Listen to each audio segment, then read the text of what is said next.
is October 23rd. Went out this morning on a different property. Didn't see anything but goats and squirrels. Really surprised because that was the first morning I've hunted out there.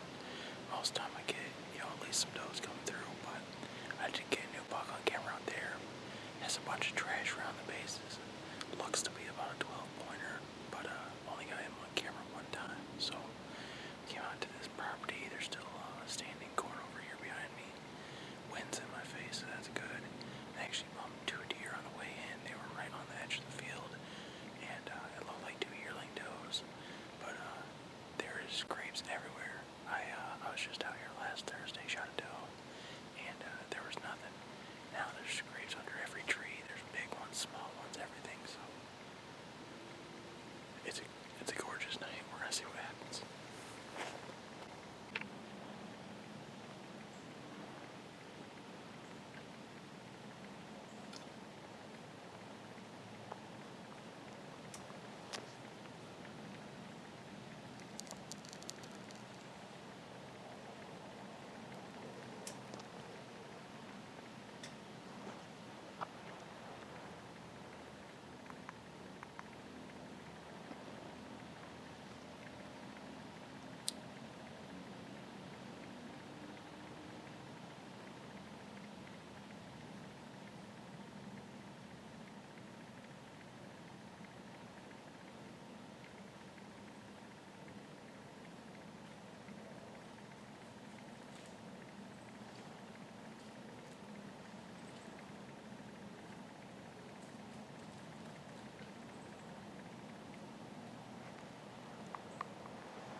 Well, guys, it is the next afternoonish day after I shot this buck.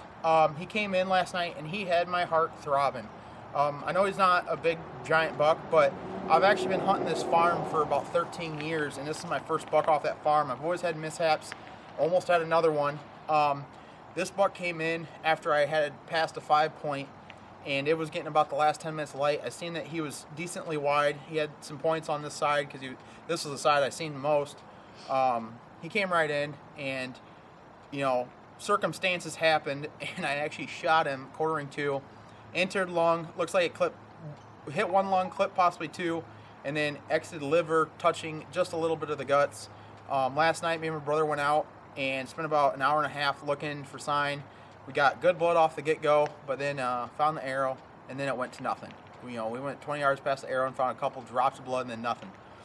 So I did the responsible thing and backed out, called a dog, got property owner's permission around the property. We went out there today about 11:30, and we ended up finding him and he didn't go far. He went exactly where I thought he did, maybe a little further. He only ran about 100 yards, but there wasn't a drop of blood from essentially the last spot we found to where he died. Even where he died, there was no blood at all. You know, obviously his mouth is clean. He wasn't coughing up blood. There's a little bit here, but, you know, it just goes to show you, if you're not sure, back out. If you can use dogs, use dogs. Sometimes it gets pricey, but at the same time, you owe it to the animal. You put the shot on the animal. Make sure that you try your hardest to get that animal back. I would have paid, $300 even if I didn't find the deer today, just for the fact that I put this deer's life in my hands once I pulled the trigger. So I have to do my best to get that deer. And the shot here is the exit. The entry is actually just behind the shoulder here. Is about 20 yards. Don't know why, but didn't get a lot of blood. You know, it's not a horrible shot, especially for the shot circumstance. It's not a horrible shot. So it just goes to show you that even when you think you make a decent shot, if you're not getting that blood trail you need, don't just push it. Don't just get a bunch of guys in there looking around. Get somebody with a dog that knows what they're doing. And, even if you can't find it then maybe get the, posse out and go looking through the woods. But at least try your best, foot forward on everything else. But I'm happy to have this deer. Last night it was really cold. It was about 32 this morning. Even right now it's about 45. This deer didn't get picked apart by coyotes, which was a huge surprise on this property. So meat should be good. Antlers mean something to me, but not as much as actually killing the deer and making sure that it's dead, not wounded, walking around. But it's cool that it's my first buck. He's not a big one, but at the same time, I have both of my Michigan tags filled here. I got an Indiana tag left, a couple does, a turkey tag. Duck season's full swing, so it's going to be a good fall. And I got family members with tags left, so hopefully get some good filming. But thanks for watching, guys.